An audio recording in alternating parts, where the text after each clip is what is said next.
Believe me, this levy is eye-watering. We're not talking about putting your tax up by 10 quid or 15 quid or something like that. We're talking hundreds of pounds or even £10,000 in some cases. It helps nobody out other than putting money into Rachel Reeves' coffers for her treasury to basically blow. And it won't even go on road use either. You could argue there's some moral issue and say, well, at least it's £2 billion to fix the roads. Do you think the £2 billion it would get for this would go on roads? Would it balls? Would it balls? It wouldn't get a penny spent on any roads.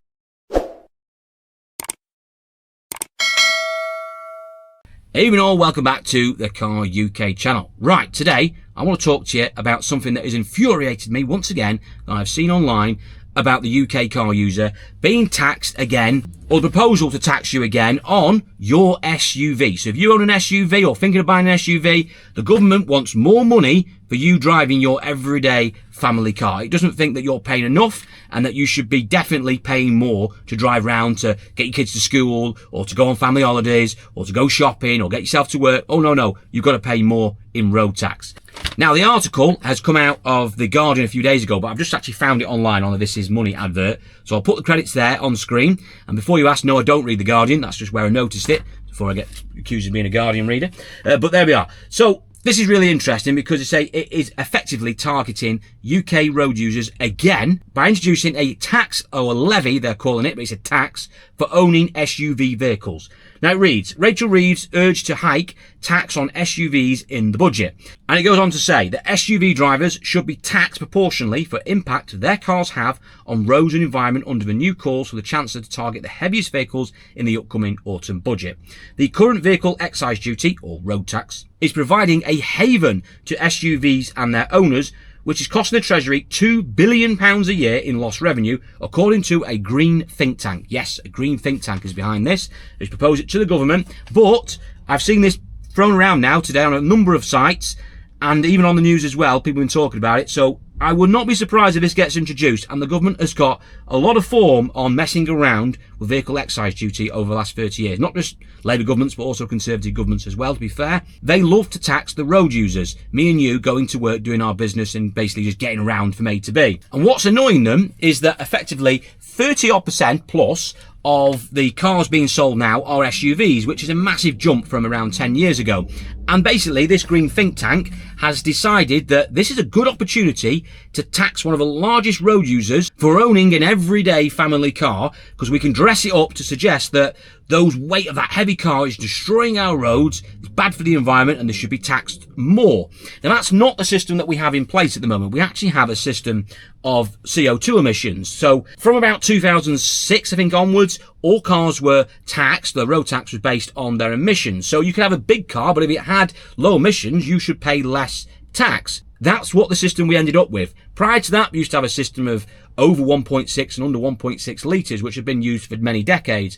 So you could argue that was based on weight, but they changed to an emissions system. Now, whether that was right or wrong, I don't know. But it did introduce a lot of incentives for people to buy low emissions cars and for manufacturers to produce low emissions cars in order to get them down the band, so people, make them more marketable to people who wanted to take advantage of lower tax vehicles. And it worked really well until about 2017, when some bright spark in the Department of Transport worked out that the revenue was going down because car manufacturers were doing quite well reducing emissions, and the government's revenue generation from road tax was declining year on year. So we had to come up with a new system, and it came up with two new systems. One, get rid of all the cheap bands, so basically everyone pays at least a decent amount of road tax from 2017 onwards, regardless of whether your car was same engine was in it and it was low emissions a few weeks earlier. No, you're going to have to pay 10 times as much road tax to own that car now. And introduced what was called the showroom tax, or what we call in the trade as the showroom tax,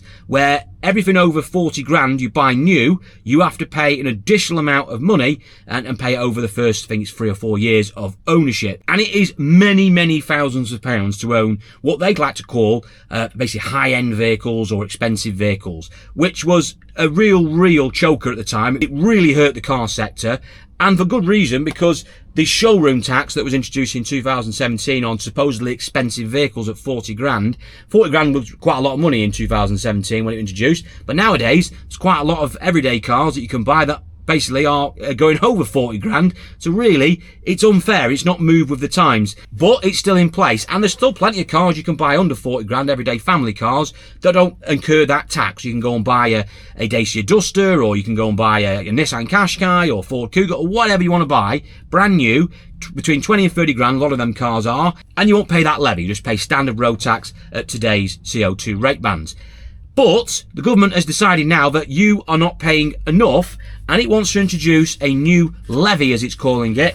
And believe me, this levy is eye-watering. We're not talking about putting your tax up if you want to buy a new SUV tomorrow by 10 quid or 15 quid or something like that. We're talking hundreds of pounds, or even £10,000 in some cases. So for instance, if you went out and bought a new Land Rover Defender under these new plans, it's going to cost you £10,000 more to buy that Land Rover under this new proposal, because they want to introduce a £10 per kilogram levy on any vehicle over 1600 kg, so 1.6 tons.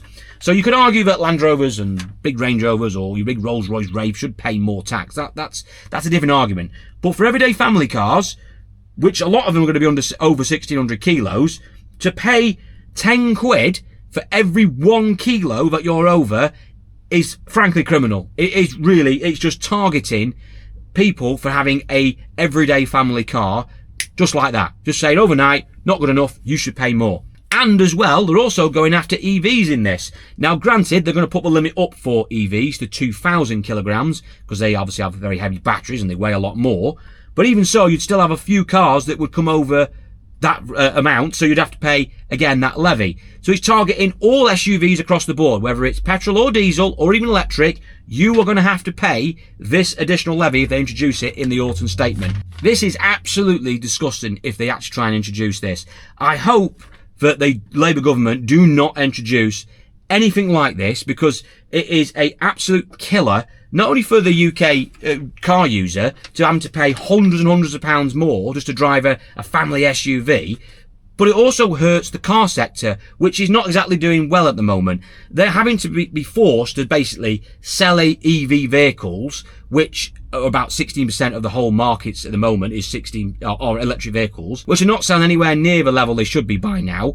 And bear in mind, in just under 4 years' time, they're banning petrol and diesel vehicles, which make up about 70% of the current UK market of all sales. So manufacturers say, I'm having a tough time at the moment. They're having layoff members of staff. I mean, I read somewhere today that Ford are basically, because of the fall in EV sales, and they can't basically get cars sold, they're having to move down shifts as well in Europe. There isn't this drive towards electric vehicles that the government hoped. And to introduce tax onto everyday vehicles that people want to buy, just family cars we're talking about. We're not talking about high-end stuff, because there's a moral argument for that.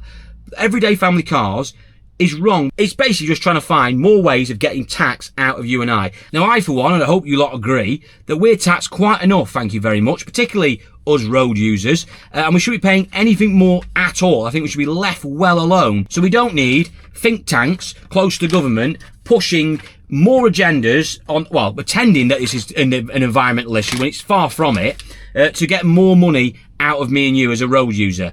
And you can bet your backside that in 10 years' time, when all these ICE vehicles are gone and off sale, you can't buy new diesel and petrol cars, they'll turn around to electric vehicle owners and go, oh, do you know what? You need to pay more surcharge, you need to pay more tax, more levy. And it'll come up with something like, and I've heard this before been mentioned, it'll come up saying that tyres, your rubber tyres are polluting the environment, therefore, that anything with a tyre on, you're going to have to pay a surcharge on. Because it always finds a way, whether it's emissions or weight or whatever, it always finds a way to target road users and get more money out of them. And it'll come up with a new system and say, this is the new system, this is what we want. And a few years later go, well, actually, that's not working for us. We're going to change it again. And it's all about extracting, just to say, money from the road user. It's nothing about the environment at all. It's used, in my view, as they smoke and mirrors to dress up, just extracting tax from the UK road user. And maybe I'm wrong. Maybe I'm wrong about all this. And if I am, get yourself in the comments, and I'll gladly listen to what you've got to say on your views on this. But I cannot see this in any good light at all. There's no positives from this at all. It helps nobody out other than putting money into Rachel Reeves' coffers for her treasury to basically blow. And it won't even go on road use either. You could argue there's some moral issue and say, well, at least it's £2 billion to fix the roads. Do you think the £2 billion it would get for this would go on roads? Would it balls? Would it balls? It wouldn't get a penny spent on any roads. It would just go into general taxation for God knows you know what. I'm sure you got some suggestions what they could blow £2 billion on.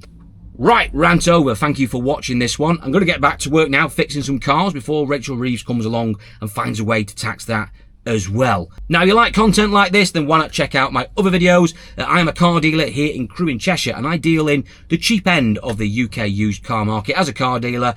You might find it very interesting if you like cars, talk about cars, buying, selling, process, etc. Going to auctions, I do all that. So I've got all sorts of content car related, so make sure you check out my other videos. By liking and subscribing, you'll get my content as it lands. And also as well, if you're feeling a bit flush, then we have got a raffle on at the moment where you can win this stunning Ford Focus ST2 for just £1. It's £1 to get involved. I'll put the link details below where you can find them, saying it's the raffle's going to be drawn on I think it's Monday the 6th of October, where you can win the Ford Focus is the main prize, or there is an alternative £3,000 cash option if you don't want the car. And we also help charity out on the back of it. We're giving away thousands and thousands of pounds this year to national and local charities. So it's well worth getting involved because you're helping out good causes and you could win that fast Ford. So you can check that out and get your tickets below. So thank you all for watching this one, and I'll see you all very soon.